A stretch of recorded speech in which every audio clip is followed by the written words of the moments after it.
Iraqi security forces have fired tear gas and live ammunition to disperse tens of thousands of anti-government protesters in the biggest turnout since the conflict broke out a month ago.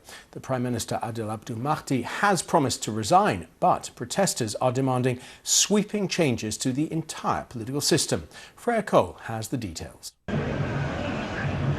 In Tahrir Square, Baghdad, a groundswell of government opposition. These pictures, captured by drone, shows a scale of dissatisfaction with the country's political elite.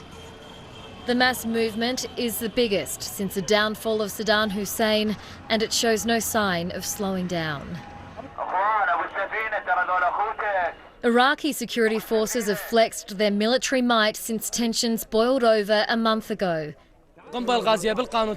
This young protester says soldiers are throwing tear gas bombs directly at their heads instead of the ground.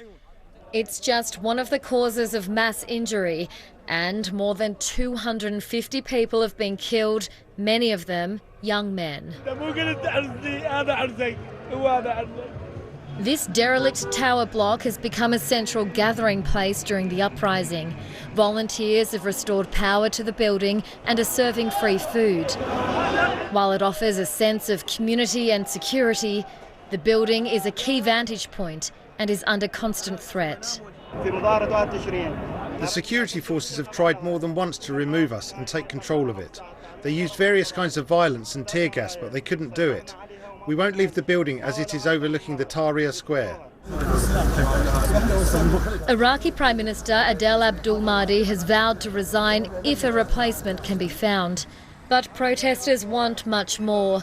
They're demanding sweeping changes to a political system which they say has left a majority of people without basic rights and prospects for a bright future. Freya Cole, BBC News.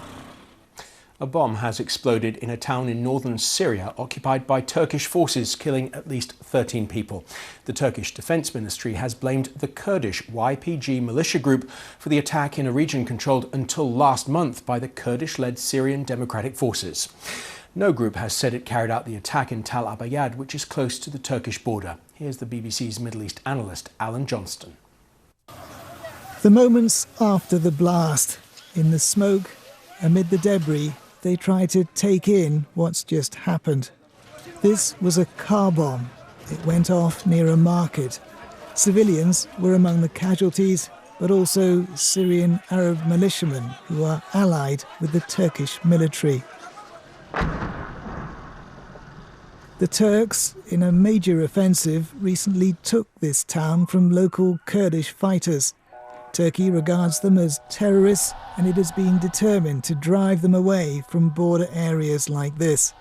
The Turks have blamed the Kurdish YPG militia for the bombing. The YPG hasn't responded to the accusation.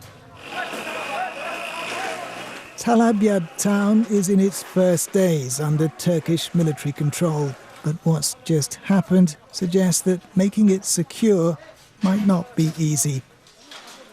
Alan Johnston, BBC News.